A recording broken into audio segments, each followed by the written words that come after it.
नमस्कार, स्वागत है आप सभी का। जवाब देना पड़ेगा मैं आपके साथ मैं हूं पल्लवी रविंद्र सिंह। उत्तर प्रदेश सरकार द्वारा पेश की गई नई जनसंख्या नीति के बाद अलग अलग राज्यों में इस विषय पर बहस शुरू हो चुकी है। पड़ोसी राज्य बिहार में भी अब 2 चाइल्ड पॉलिसी लागू करने की मांग उठ रही है, तो वहीं मध्य प्रदेश में भी बढ़ती आबादी को रोकने के लिए जनसंख्या कानून का पक्ष लिया गया है। पर इन सब के बीच मुस्लिम समुदाय के आलकमान इसे सियासी खेल बता रहे हैं। पूरा रिपोर्ट देखिए और जवाब देना पड़ेगा मैं आज की चर्चा इसी मुद्दे पर।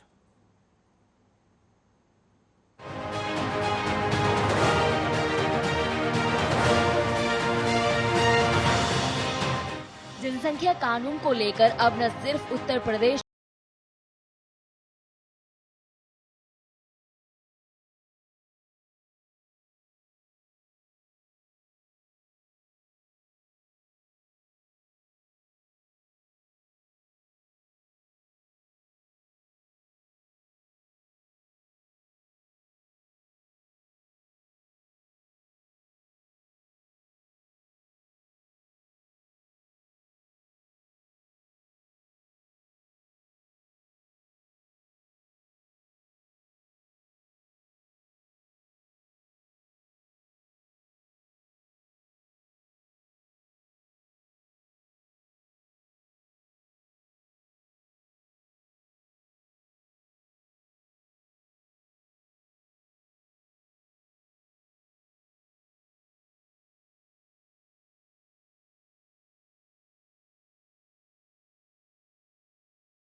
जनसंख्या नियंत्रण करना नहीं है बल्कि समाज को बांटना है। सरकार इसके जरिए समाज के उच्च वर्ग को खुश करना चाहती है और कमजोर लोगों को उनके अधिकारों से वंचित करना चाहती है। और इस कानून का अंतरिम प्रारूप सामने आने पर अध्ययन के बाद पर्सनल लॉ बोर्ड देखेगा कि इससे किसी तरह हमारे मजहब को कोई नुकसान तो नहीं हो रहा। इसके बाद बोर्ड कोई फैसला लेगा। साथ ही उन्होंने शिक्षा का स्तर बढ़ाने की ओर इशारा किया है।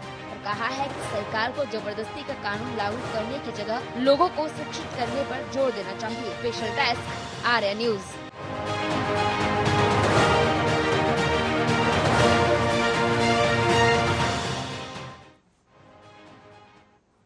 तो जनसंख्या कानून पर सवाल है क्योंकि राजनीतिक पार्टियों में अब बवाल शुरू हो चुका है पूरे मामले को लेकर के। जवाब देना पड़ेगा मैं आज हम इस मुद्दे पर चर्चा कर रहे हैं। चर्चा में हमारे साथ जीनत अंसारी मुस्लिम स्कॉलर जुड़ चुकी हैं, इसके साथ साथ आचार्य पूनम श्री हिंदू धर्मगुरु हैं जुड़ चुके हैं, संदीप त्रिपाठी कांग्रेस के प्रवक्ता हैं और देवेंद्र प्रमुख बीजेपी के प्रवक्ता हैं लाइव जुड़ चुके हैं। सभी मेहमानों का स्वागत है आर्या न्यूज पर। सबसे पहले सवाल मैं देवेंद्र जी आपसे करूंगी क्योंकि आपकी सरकार एक कानून लेकर के आई है और सबसे महत्वपूर्ण ये भी, जब कानून ला रहे थे तो अपनी पार्टियों को समझा नहीं सकते थे।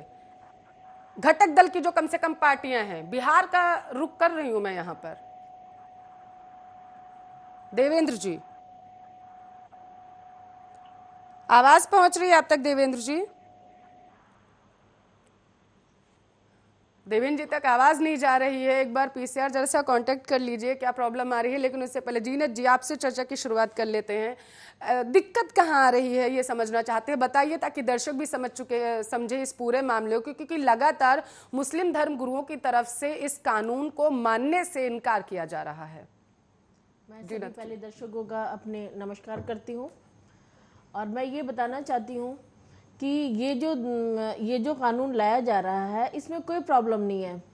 और इसके अंदर ये प्रॉब्लम भी ये है कि आखिर कानून लाया ही क्यों जा रहा है। ये तो जो मुस्लिम धर्मगुरु हैं, जो हिंदू धर्मगुरु हैं, वो अपने काबिलियत के तौर पर सबको समझा सकते हैं। और जो मेरा जो मानना है कि ये ऐसा कानून ला करके जो प्रकृति है उससे छेड़छाड़ की जा रही है। जैसे कि अभी कल रिसेंटली एक न्यूज आई है, यशोदा हॉस्पिटल में एक महिला ने चार बच्चों को जन्म दिया है। तो ये क्या मतलब कि जो प्रॉब्लम हुई है वो उस लेडी ने सही है ना किसी हिंदू या मुसलमान धर्मगुरु ने नहीं सही है। क्योंकि ये चीजें कानून तो लाके बना दिया जाता है, तो उसका जो उसको झेलना पड़ता है वो एक महिलाओं को झेलना पड़ता है। और मैं आपको बता दूं, जैसे कि 3 तलाक वाला मुद्दा आया था, तो एक मुस्लिम महिला होने के नाते मैंने सबसे पहले, मैं वो महिला थी कि मैंने उस कानून का स्वागत किया था। वो एक बहुत अच्छा कानून था जिसके अंदर से मुसलमान महिलाओं को जो एक कृति में बंधी हुई थी उससे निजात मिली थी। अब ये वाला जो कानून है इसके अंदर भी मौलानाओं को, सभी लोगों को समझने की जरूरत है। अगर ज्यादा बच्चे पैदा होते हैं तो वो एक लेडी के ऊपर प्रॉब्लम वाली बात होती है, जेंट्स के ऊपर कोई प्रॉब्लम नहीं होती है। तो इसके अंदर ये इशू बनाना कि ये कानून आना चाहिए, ये नहीं आना चाहिए, इस पे बहस का मुद्दा नहीं है। और मुझे ऐसा लगता है कि इसको एक बहुत प्यार से, बहुत अच्छे तरीके से, लगता है कि बिना किसी आधार के इस पूरे मामले को तूल दिया जा रहा है, क्योंकि अभी ये कानून आया नहीं है, प्रस्ताव रखा गया है, जनता से बात की जाएगी, उनसे राय मांगी गई है, उसके बाद ये कानून जो है वो ये जो लाई है बीजेपी सरकार उत्तर प्रदेश की, इसे कानून का रूप दिया जाएगा। नहीं, ये तो तूल तो उसको दिया जा रहा है, ये तूल देने वाला मुद्दा नहीं है। तूल देने वाले जो मुद्दे हैं उस पर तो हम लोग जाते ही नहीं है, ये तूल देने वाला मुद्दा है। हाँ, इसको बहुत पोलाइटली, बड़े प्यार से इसको मामले को समझना है। ये भी बिल्कुल मानने की, ये हम लोगों को सबको समझना है कि जनसंख्या बढ़ने से बहुत स्थिति विस्फोटक हो रही है, जिसका बहुत ताजा उदाहरण कोरोना है। शायद अगर हमारे इतने ज्यादा पेड़ ना काटे गए हुए थे, मनुष्य को रहने की जगह की प्रॉब्लम ना होती तो पेड़ ना काटे गए होते, पेड़ ना कटते तो कहीं ना कहीं ऑक्सीजन की कमी ना होती। अब उसमें ऑक्सीजन की कमी हुई है तो जाहिर सी बात है कितनी मौत हुई है। पर उसके साथ आपको वो भी आंकड़े देखने होंगे कि जितने लोग मरे हैं उससे ज्यादा पैदा भी हुए हैं। लेकिन प्रकृति ने जितना लिया इंसान को उतना लौटा भी दिया है, बल्कि उस आंकड़े की तरफ भी चाहिए। आचार्य पूनम श्री, कितना इत्तेफाक रखती हैं आप जीनत जी की बातों से? जी बिल्कुल, पूरा इत्तेफाक रखती हूँ। ये मुद्दा बिल्कुल बेहिसाब है, बेमतलब का है, क्योंकि घर में आप एक तरफ तो हमारा ये जो मुद्दा कह रही है वो सब बिल्कुल सही है, दूसरी तरफ अगर हमारे जनसंख्या में अगर इतनी बढ़ोतरी हो रही है तो बच्चों का इतना ज़्यादा होने का कोई सवाल नहीं उठता। दूसरी बात, अगर आपको बच्चे चाहिए तो आप, बहुत अनाथ बच्चे हैं, आप उनको गोद लीजिए, उन्हें पालिए, उन्हें बड़ा कीजिए, अगर आपको इतना है शौक बच्चे रखने का। लेकिन एक स्त्री पर कितना दुख और कितनी तकलीफ का एक स्त्री गुजरती है उससे, इस बात को भी सबको ध्यान रखना चाहिए। और बच्चे किस लिए इतने पैदा करने, सबसे बड़ा मुद्दा तो ये है कि किस लिए करने इतने। जनसंख्या में क्या कोई कमी है? जो कमी है तो उसको पूरा करने के लिए बच्चे पैदा करने, ऐसा तो कुछ है नहीं। तो किस लिए पैदा करने, कोई वजह तो होनी चाहिए ना उसकी, वो तो है नहीं कोई वजह। तो एक तरीके से आप कह रही हैं कि इत्तिफाक नहीं रखती हैं आप जीनत जी की बातों से, क्योंकि वो एक तरफ कह रही हैं कि जनसंख्या नियंत्रण कानून लाने की कोई जरूरत नहीं है, लेकिन आप कह रही हैं अप्रत्यक्ष रूप से कि इतने भी बच्चे पैदा करने की जरूरत नहीं है, अगर कहीं कानून है तो ठीक है, यही कह रही हैं? हाँ बिल्कुल बिल्कुल ठीक है। देवेंद्र, दूसरी बात, एक मिनट में बीच में, दूसरी बात यह है कि जो मुद्दा जो लेके आ रहे हैं रविशंकर जी, पहले उन्हीं के घर में 4 बच्चे हैं, उनको लाने से पहले आपको ये भी देखना चाहिए थी कि कानून कौन ला रहा है। लेकिन मेरा मानना यह है कि जो कोई भी मैं कदम उठाऊंगी तो पहले मैं अपने घर में तैयारी करके आऊंगी ना। मेरे घर में 4 बच्चे हैं तो कोई बात नहीं है, दूसरे के घर में मैं पैदा नहीं होने दूंगा 4 बच्चे।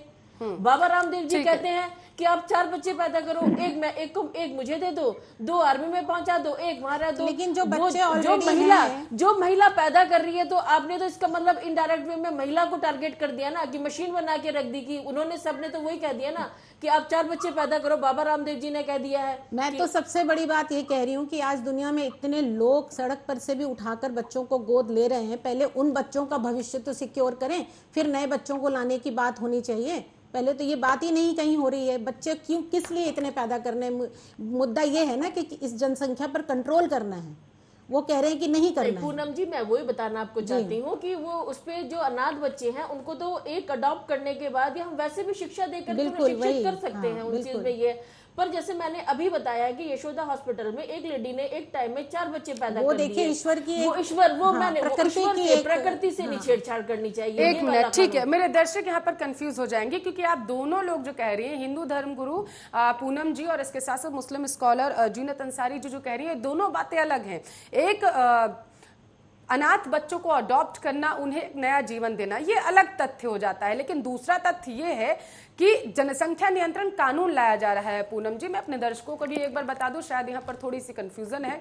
उत्तर प्रदेश में जनसंख्या नियंत्रण कानून लाया जा रहा है, और अब इसके साथ साथ बिहार और मध्य प्रदेश में भी जिक्र किया जा रहा है कि मध्य प्रदेश की सरकार ने कह दिया है कि जनसंख्या नियंत्रण कानून जल्द से जल्द मध्य प्रदेश में भी लागू किया जाएगा। और इसके साथ साथ बिहार सरकार अब 2 धड़ों में बंट चुकी है, क्योंकि वहां पर एनडीए की गठबंधन की सरकार है, जहां एक तरफ जेडीयू कह रही है कि जनसंख्या नियंत्रण कानून से किसी तरीके का लाभ नहीं होने वाला है, क्योंकि जिसे आना है इस दुनिया में वो तो आएगा ही, कानून से कोई लेना देना नहीं है इस चीज का। तो वही दूसरी तरफ बीजेपी के जितने नेता हैं वो सारे के सारे ये कह रहे हैं, इसके साथ साथ उत्तर प्रदेश के डिप्टी सीएम भी कह रहे हैं कि नहीं, ये कानून जो लाया जा रहा है बीजेपी की तरफ से, जो उत्तर प्रदेश में आ चुका है, वो कहीं ना कहीं सही है।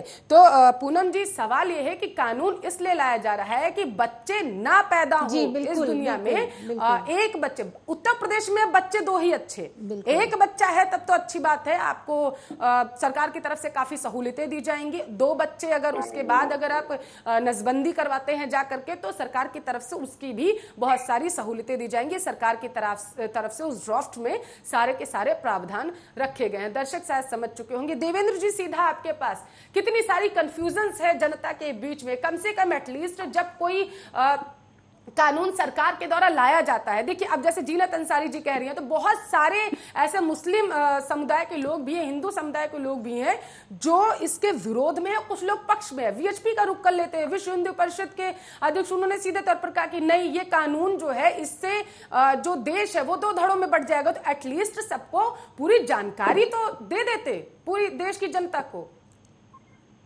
पल्लवी जी, ये जो आपने देखा है कि पिछले कितने दिनों से, लगभग ये 10 से 15 दिन खुल यह डिबेट इस पर चल रहा है, और खूब चर्चा हुई है हर तरह की। जीनत अंसारी जी की बात सुन रही हैं आप, उन्होंने बहुत अच्छी बात, मैंने भी सुनी है उनकी बात, कुछ बात उन्होंने बहुत अच्छी कही है। और एक बात उन्होंने जो कहा कि जो रविशंकर जी का जिक्र किया 4 बच्चों, तो यहाँ जो है ये सीधा टारगेट करने में, इससे कोई लाभ वाली बात ये नहीं है कि ये जो कानून है, हम पीछे किससे क्या गलती हुई है, किस परिवार में क्या स्थिति रही है, कितने बच्चे कब किया, क्या ऐसी स्थिति रही। आज जरूरत है ना, हमें आज समझ आई है ना कि इस चीज से हमें कितना लॉस हो रहा है, नुकसान हो रहा है, उसको हमें ठीक करना है। तो पिछले जो बच्चे हैं उनसे इस बात का कोई टारगेट ये नहीं रखा जाना है कि उनके 2 थे, वो ऐसा क्यों कर रहे हैं। हो सके उन्हें कुछ महसूस हो रहा है और वो ही सुधार करने के पक्ष में हो, आज वो इस स्थिति में सुधार कर रहे हैं, तो स्वागत करना चाहिए ऐसे बयान का या ऐसे लोगों का, कि जिन पे स्वयं पड़ रहा है, जिन्हें महसूस हो रहा है, वो भी चाहते हैं कि बच्चे 2 ही अच्छे या 1 ही अच्छा, क्योंकि हालात इस तरीके के हो चुके हैं। और बहुत अच्छा, आपके माध्यम से हमारी कुछ बहनें बैठकर जिस तरह से चर्चा कर रही हैं, हमें बहुत अच्छा लग रहा है। और लग ये रहा, अब देखिए, आपकी यूपी विधानसभा की वेबसाइट से ही मुझे एक महत्वपूर्ण जानकारी मिली है, मैं साझा कर दूं। संदीप त्रिपाठी जी, इसका जवाब मैं सीधा आपसे ही लूंगी आकर के, क्योंकि आप देवेंद्र प्रमुख जी कहना चाहते हैं कि उन लोगों के 3 बच्चे हैं, 4 बच्चे हैं, उन लोगों ने सीख ले ली, शायद इसी वजह से अब वो लोग विधानसभा में भाषण देंगे आकर के, तो इससे हमें सीख लेनी चाहिए। देवेंद्र जी कहीं ना कहीं ये कहना चाहते हैं। संदीप जी, इसका जवाब मैं आपसे लूंगी, लेकिन उससे पहले यूपी विधानसभा की वेबसाइट पर जो जानकारी है देवेंद्र जी, उसके तहत 304 जो भाजपा के विधायक है, उनमें से 152 के विधायकों के 2 से ज्यादा बच्चे हैं। 152 विधायकों के 2 से ज्यादा बच्चे हैं और इनमें से जो कुछ विधायक हैं उनके तो 4 से 5 बच्चे हैं और किसी के तो 6 भी बच्चे हैं। सिर्फ 103 विधायक ऐसे हैं, लिसन, सिर्फ 103 विधायक ऐसे हैं जिनके 2 बच्चे हैं और कुछ ऐसे हैं 34 विधायक के आसपास जिनके सिर्फ एक संतान है। तो देखिए, आप ये एक तरफ कह रहे हैं क्योंकि यहाँ पे जीनत अंसारी जी और पूनम जी और संदीप त्रिपाठी जी भी हमारे साथ जुड़े हुए हैं, लेकिन इसके साथ साथ मैं अपने दर्शकों को ये बता देना चाहती हूँ कि जो इस ड्राफ्ट में प्रावधान है ये है कि अब ये कानून लागू हो रहा है। अब आगे जिनके बच्चे होंगे उन पर ये कानून जाकर के लागू हो जाएगा, ना कि पिछले जिनके बच्चे हुए थे 3 से 4 या 6 उन पर भी ये कानून लागू होता है। लेकिन देखिए, बड़ी कंफ्यूजन की स्थिति इस ड्राफ्ट में आ चुकी है, इसीलिए मैंने आपसे कहा कि आप लोगों ने सही तरीके से इसे समझाया नहीं और लोगों के बीच में कंफ्यूजन हो रही है। कई ऐसे कानून आप लोग लाए हैं कि कई अच्छी तरीके से नहीं समझाया गया और उसके बाद फायदा जो है इसका दूसरी राजनीतिक पार्टियों ने उठाया है। संदीप त्रिपाठी जी, आप कुछ कहना चाहते हैं? अब आप जवाब दीजिए इसका। जवाब तो हमारे भाजपा के मित्र देंगे, सवाल हम पूछेंगे जी, इसलिए कि जवाब की जिम्मेदारी जो है वो सरकार की होती है, विपक्ष का काम होता है सवाल पूछना। पहली बात तो अभी आपने कहा कि सरकार लेके आ रही है विधेयक, तो पहली बात दुरुस्त कर दूं कि इसको राज्य विधि आयोग लेके आ रहा है। सरकार की तरफ से कुछ में लिखा गया है कि कोई आदेश नहीं है। पहली चीज जानकारी दुरुस्त कर लीजिए। राज्य विधि आयोग जी धन्यवाद। राज्य विधि आयोग इसको लेके आया है और बड़ी हर्ष की बात है कि कम से कम जो है इस पर राय शुमारी हो रही है, जनता की राय मांगी जा रही है, सुझाव मांगा जा रहा है।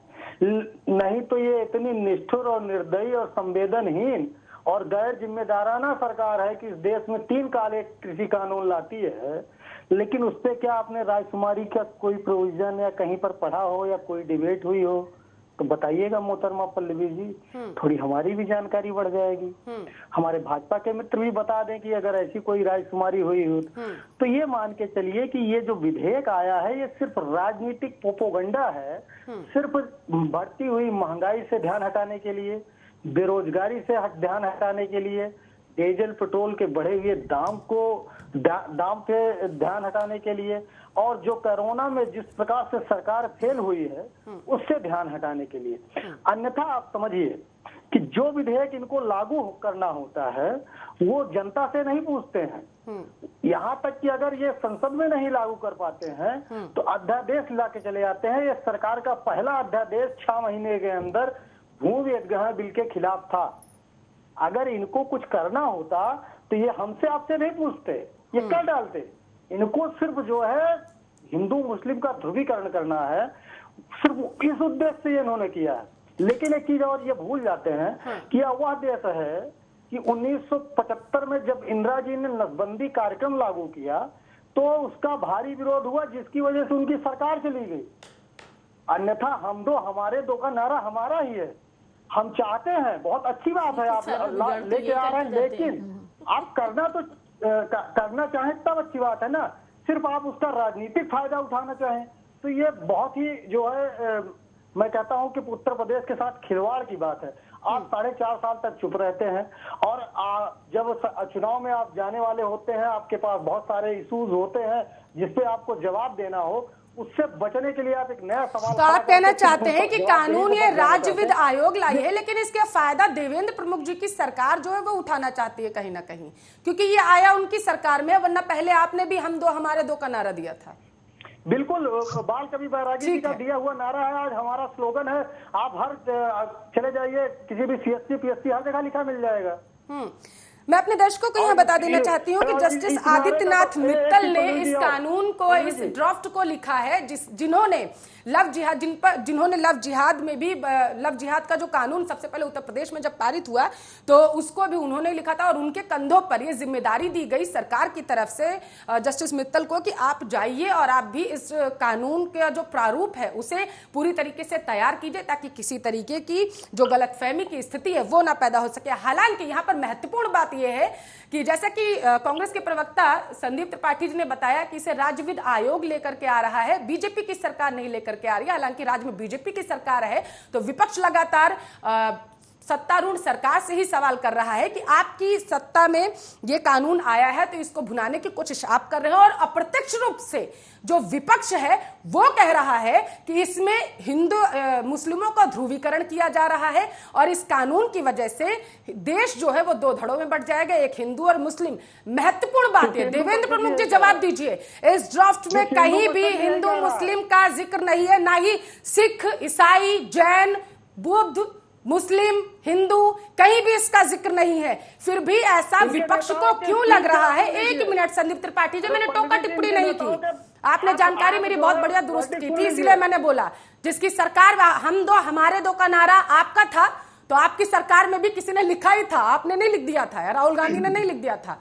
देवेंद्र प्रमुख जी, राहुल गांधी क्यों सवाल पूछे जा रहे हैं आप लोगों से जब इसमें हिंदू मुस्लिम?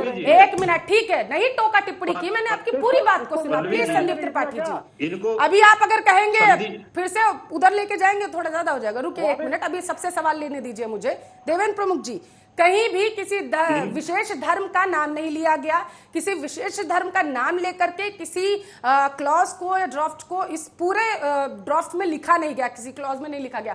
फिर आखिर क्यों ये कहा जा रहा है कि मुस्लिमों का ध्रुवीकरण होगा इस कानून के आने से? देवेंद्र, मैं पल्लवी जी, मुझे एक तो थोड़ा सा दिक्कत ये रही कि मैं संदीप जी को जो विश्लेषक के तौर पर ले रहा था, क्योंकि पिछली बार ये विश्लेषक बनकर बैठे थे टीवी पर, आज प्रवक्ता बनकर बैठ गए। चलो आपके माध्यम से मिला, पिछली बार आपने जब बैठाया था।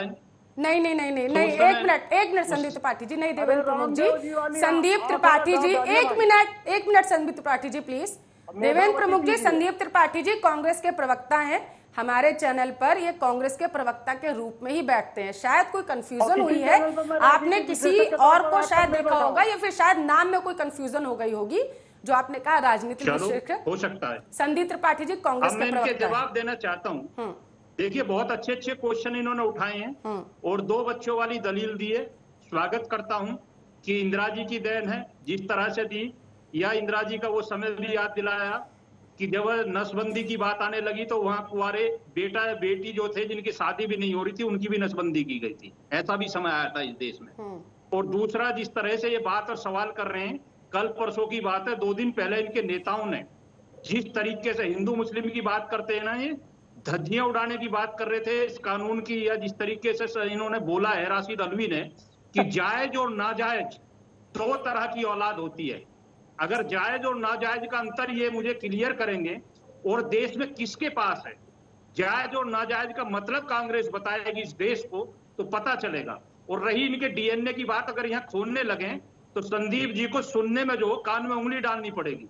ये किसी भी नेता के चरित्र पर उंगली उठा दें और किसी भी डिबेट को घुमाने में माहिर हैं ये लोग, और उंगली हम पर उठाते हैं। ये हिंदू मुस्लिम की बात कर रहे हैं भी बैठकर चैनल पर, इनके मौलाना से लेकर इनके राजनेता तक परसों से 3-4 दिन मुझे बराबर इनकी डिबेट में हो गया, जिस तरह से ये कानून का समर्थन करते हैं इनडायरेक्ट में और धज्जियां उड़ाते हैं इनके मौलाना इस तरीके के नेता हैं, कोई छोटा नेता नहीं है राशिद अलवी या सलमान खुर्शीद। अगर उसके बयान को एक बार ओपन कर लें आप तो सबकी समझ में आ जाएगा, शर्म आने लगेगी सुनने के लिए। आज ये बात कर रहे हैं, हम पर इंगित कर रहे हैं, उंगली कर रहे हैं कि हमारा जो है क्वेश्चन करने का ही। आप क्वेश्चन करिए, लोकतांत्रिक क्वेश्चन कीजिए, तरीका से कीजिए, जनता को बरगलाइए नहीं, क्योंकि आपके बरगलाने से देश बरगलेगा नहीं। स्थिति अच्छी नहीं है आप लोगों की।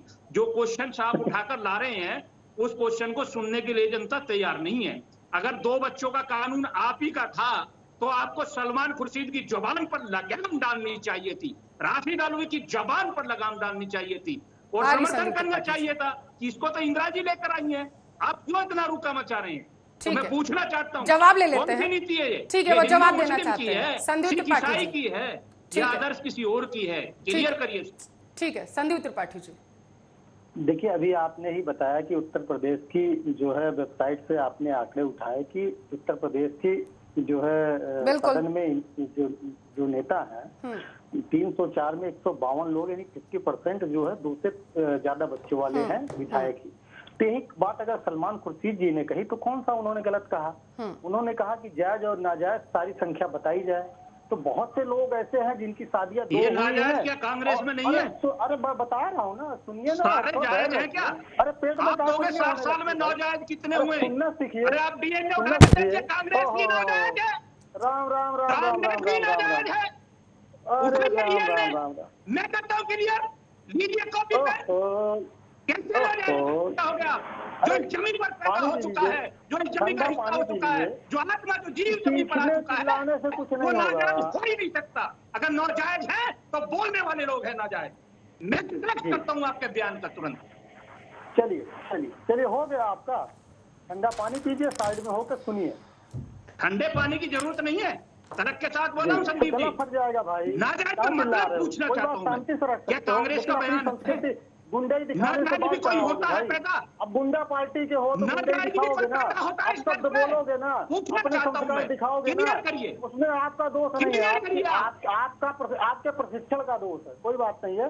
सुन लीजिए, अभी आप देखिए, जैसे अभी आपने बताया वही हाल संसद का है। 100 से ज्यादा सांसद हैं जो भाजपा के ही हैं, वो 2 से ज्यादा बच्चों वाले हैं, पहली बात।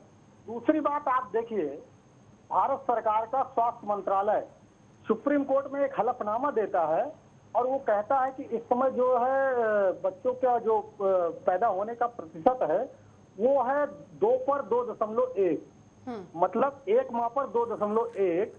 1 माह पर 2 का मतलब 1 का हुआ कि 1 माह जो है 2.1 बच्चा पैदा कर रही है। ये राष्ट्रीय औसत है, ये हम नहीं कह रहे हैं।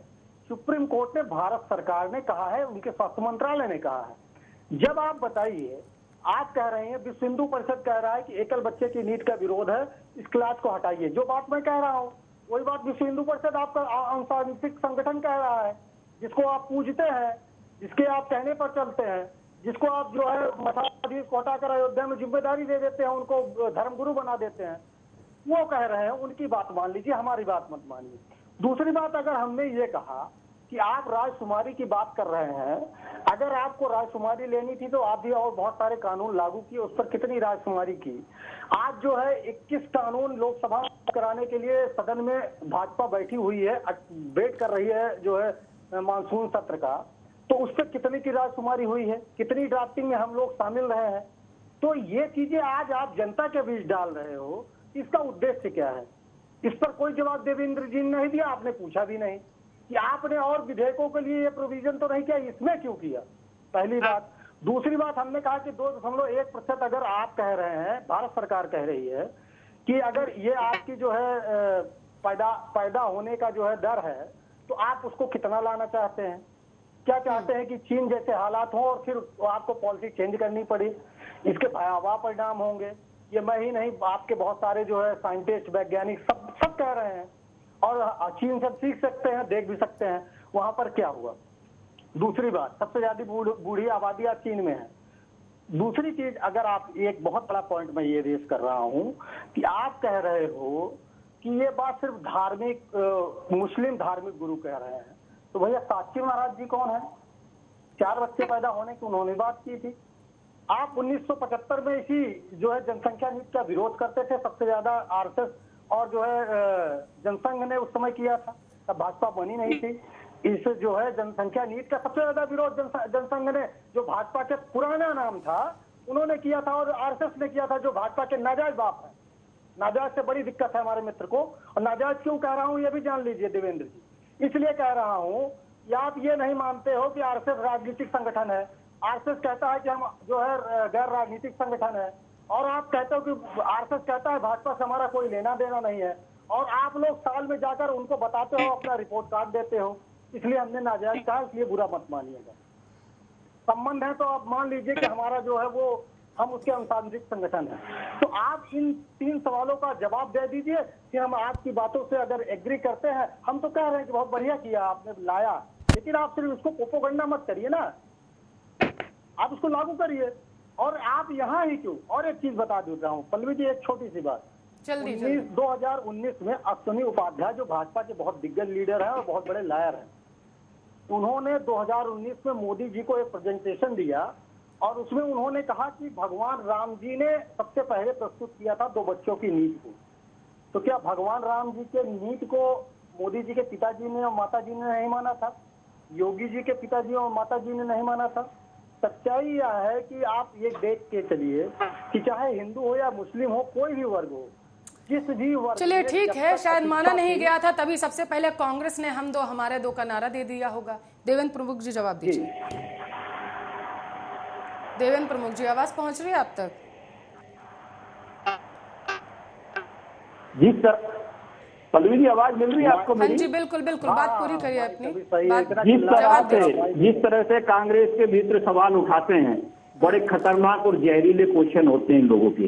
ये जहर इस तरह से भरा है कि 60 साल में देश में जो जो चीज की आपने समस्या सुनी है, देखा है या प्रत्यक्ष में भुगता है, ये हमेशा डीएनए की बात करते हैं। माननीय प्रधानमंत्री जी के चरित्र पर उंगली उठाना या उनके परिवार पर उंगली उठाना, तो मैं एक बहुत सादे और बहुत शानदार तरीके से इनको बता देता हूँ कि जो चरित्र माननीय नरेंद्र मोदी जी का है, कांग्रेस सवाल का जवाब दीजिए पल्लवी जी। ये मोदी चालीसा सुनने के लिए नहीं बैठे। अगर मैंने कांग्रेस पल्लवी जी जो सवाल किया उसका जवाब लीजिए। आप एंकर है, कहाँ से कहाँ जा रहे हैं आप देख रहे हैं, आपको टोक भी नहीं रही है। डीएनए है किस मोदी चालीसा मत पढ़िए, चोरी से जोड़ा गया है। मोदी चालीसा मत पढ़िए, आप सवाल का जवाब दीजिए। आप जो बच्चों की संदीप नीतियों की बात त्रिपाठी जी, कर रहे हैं, ये मुझे आपसे जानने की जरूरत नहीं है कि मैं कौन से स्तर के एंकर हूँ और कौन से नहीं। ठीक है संदीप त्रिपाठी जी, पहली बात। दूसरी बात है, मुझे बेहतर तरीके से पता है कि मुझसे किससे कौन सा सवाल करना है। आपको मैंने आपकी बात पूरी करने का पूरा समय दिया। आपकी बात जब आप बोल रहे थे, मैंने बीच में टोका टिप्पणी नहीं की। आप जनसंघ तक गए, आप आरएसएस तक गए, आप इमरजेंसी के टाइम पे चले गए, मैंने टोका टिप्पणी नहीं की। उसका सिर्फ एक कारण था, क्योंकि मैं चाहती हूँ शांति के साथ ये डिबेट हो, मैं लड़ने के मूड में नहीं हूँ। ठीक है, पहली बात। दूसरी बात है, उन्हें भी अपनी बात पूरी करने दीजिए। आपको आपका पूरा समय मिला था ना, उन्हें अपनी बात पूरी करने दीजिए। देवेंद्र जी। पल्लवी जी, इस देश में जितना दागदार चरित्र कांग्रेस का है, दुनिया में किसी पार्टी का नहीं है। और मैं कभी जिक्र नहीं करना चाहता, लेकिन इन्होंने आज किसी को बख्शा नहीं है। और जब ये माननीय प्रधानमंत्री जी पर टिप्पणी करते हैं तो हमें वास्तविक दुख होता है। हमारे साथ करोड़ों लोगों को, कई सौ करोड़ की बात कर रहा हूं मैं, तो 135 करोड़ की आबादी है, सबको ठेस पहुंचती है। क्योंकि माननीय प्रधानमंत्री जी किसी व्यक्ति विशेष के या पार्टी के नहीं है, हम सबके 135 करोड़ लोगों के प्रधानमंत्री है। अगर ये अपने गर्भा में झांक लें, नाजायज का मतलब समझा दूं तो इंदिरा गांधी जी से पूछ लो, नाजायज का मतलब क्या होता है। पल्लवी जी, मैं बीच में टोकने चाहती हूँ, जायज और नाजायज का हटके नियंत्रण पे, जनसंख्या नियंत्रण पे आए। ये भी देखिए कि यहाँ पे 2 महिलाएं भी बैठी हैं। प्लीज एक मिनट।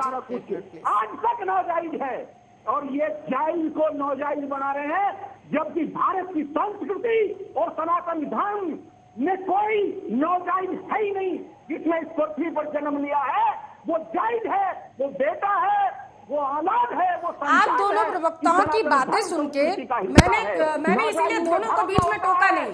मैं सिर्फ ये समझना चाहती थी कि आप दोनों आखिर मेरे सवालों का, और जो ये कानून लाया जा रहा है उत्तर प्रदेश में और अब ये मध्य प्रदेश में भी लाने का कवायद शुरू हो चुकी है, इसको लेकर के किस तरीके के तथ्य रखेंगे। एक मिनट, ठीक है, जिस तरीके से, ठीक है देवेंद्र जी प्लीज, भाषा की गरिमा बस बहुत हो चुका है। 1 मिनट बताएंगे हम कि नाजायज होता क्या है। ठीक है, बता लीजिएगा, रैली में बता लीजिएगा, सदन में बता लीजिएगा, ये डिबेट है 40 मिनट की बस। तो जिस तरीके से इस ड्राफ्ट में भी क्लियर चीजें नहीं की गई और इस ड्राफ्ट को लाने से पहले जनता पर यह थोप दिया गया और राय मांगी गई कि आप बताइए इस कानून को आप चाहते हैं या नहीं, और उन्हें समझाने की कोशिश नहीं की गई, जिसकी वजह से असमंजस की स्थिति जो है वो उत्तर प्रदेश की जनता के अंदर पैदा हो गई है। और मुस्लिमों को ये लग रहा है कि ये उनके खिलाफ है, क्योंकि जो तथाकथित दिग्गज नेता है वो कह रहे हैं कि इस कानून के आने से खास करके मुस्लिमों के लिए लाया जा रहा है, क्योंकि इनडायरेक्टली मुस्लिमों को यहाँ पर टारगेट किया जा रहा है। जीनत अंसारी जी जवाब दीजिए। हम सबसे ज्यादा पल्लवी जी, मैं यही कहना चाहती हूँ कि ये हमारे लिए, मुस्लिम के लिए और हम सब पूरे देशवासियों के लिए बड़ी दुर्भाग्य की बात है कि जो एक बात लॉजिकली होनी चाहिए थी वो वहां से ना होकर के उसे हिंदू मुसलमान में बांट दिया जाता है। जैसे कि संदीप जी ने खुद कहा है कि विश्व हिंदू परिषद वाले भी इसको मना कर रहे हैं, तो ये हिंदू मुसलमान वाला तो कोई मुद्दा ही नहीं हुआ। अब ये जो मुस्लिम समुदाय के जो लोग, ये जो नेता लोग हैं, जो बड़े बड़े एक वो कहना चाहिए नेता हैं, वो भ्रमित कर रहे हैं। उसके अंदर पिसेगी कौन? आम जनता पिसेगी उसके अंदर। तो इसमें से उन लोगों को भी ये इतनी अकल आनी चाहिए कि हम लोग भी जो ड्राफ्ट आ रहा है, जो भी कोई बात है, उसको सही से पढ़ें और मुस्लिम समुदाय में सही से अपनी बात को फैलाएं। और ये मैं सरकार से भी अपील करना चाहती हूँ। मैं इसी चीज को समझना चाहती थी कि जीनत जी, क्या आप भी इससे सहमत है कि जिस तरीके से ड्राफ्ट लाया गया, पहली बात तो चीजें बहुत सारी ऐसी थी जिन्हें क्लियर नहीं किया। जैसे लव जिहाद ले लीजिए, कहीं पर भी मुस्लिम जैसा शब्द उसमें यूज नहीं किया गया, सभी लोगों के लिए था, सारी बच्चियों के लिए था। उसमें था हर धर्म की बच्ची के साथ अगर ऐसा होता है तो कोई भी कानून जब बीजेपी लाती है उसे पहले से क्लियर नहीं करती, उसे जनता को समझाती नहीं है। क्या बस थोप दिया जाता है कि ये लीजिए, आपके लिए है। बीच में आपको टोकती हूँ। जैसे लव जिहाद वाला कानून आया था, अब उसके अंदर आप जितना भी केस देखेंगे, अगर कोई हिंदू लड़की मुसलमान लड़के से जाती है तो वो जितने भी विश्व हिंदू परिषद या आरएसएस वाले जितने भी लोग हैं, वो सब हमला करके वहां से लड़की को बचा के ले आते हैं, घर वापसी कराते हैं। और अभी 2 दिन पहले मेरे पास न्यूज आई थी कि एक मुसलमान लड़की बाकायदा वो हिंदू हो गई है, पर जितने भी मुस्लिम धर्मगुरु हैं या जितने भी मुस्लिम हैं, किसी ने उस चीज पे ऑब्जेक्शन नहीं उठाया। तो आखिर ये जो 2 मुंह वाली राजनीति है, आखिर क्यों है ये? तो क्या मुसलमान, अभी मैं वही बताना चाह रही हूँ कि मुसलमान इस पे जो एक जनसंख्या नियंत्रण कानून है उस पे लेके डिबेट कर रहा है, बोल रहा है, मुसलमानों को बरकरार रहा है। और आप में इतनी पावर है तो जब वो मुसलमान लड़कियां हिंदू से शादी कर, जब आप बोलते नहीं है तो आखिरकार क्यों मुसलमानों को भड़काते हैं आप लोग? आचार्य पूनम जी, आखिरी प्रतिक्रिया आपकी तरफ से। क्या आपको लगता है कि इस कानून का राजनीतिक पार्टियां फायदा उठाने की कहीं ना कहीं कोशिश कर रही हैं? नहीं, मुझे नहीं लगता फायदा उठाना नहीं चाहिए, पहली बात, क्योंकि ये सभी लोगों के लिए बहुत ही हितकर विषय है कि जनसंख्या पर अगर हम काबू करने के लिए हम कोई भी कानून ला रहे हैं तो ये सबके सुख के लिए और सबके हित के लिए है। तो इसमें कोई भी राजनीतिक मुद्दा तो होना नहीं चाहिए और किसी भी धर्म का मुद्दा नहीं होना चाहिए। ये सभी धर्म के लिए एक समान ही है और इसको हमें बहुत ही इज्जत के साथ, बहुत सम्मान के साथ इसको स्वीकार भी करना चाहिए। और ये सब जो बातें जायज़ नाजायज़ और नेताओं तक चली गई है, मंत्री और प्रधानमंत्री तक जा रही है, ये बहुत ही गंदा कर रहे हैं इस विषय को। ये विषय इस तरह का है ही नहीं, ये मुद्दे पर बात हो ही नहीं रही है, जा रहा है राजनीति बिल्कुल का। बहुत बहुत शुक्रिया सभी मेहमानों का इस मुद्दे पर चर्चा करने के लिए।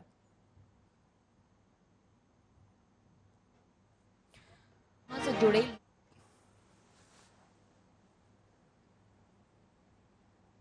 तो जवाब देना पड़ेगा। मैं आज हम चर्चा कर रहे हैं कि आखिर किस तरीके से इस कानून में कहा जा रहा है कि मुस्लिमों का ध्रुवीकरण हो रहा है, लेकिन महत्वपूर्ण बात यह है कि उत्तर प्रदेश के बाद अब मध्य प्रदेश में भी इस कानून को लाने की जो कवायद है, जो रास्ते हैं, वो क्लियर किए जाने लगे हैं। लेकिन अंदर अंतःकलह से कहीं ना कहीं अब बीजेपी इस पूरे कानून की वजह से जूझने लगी है।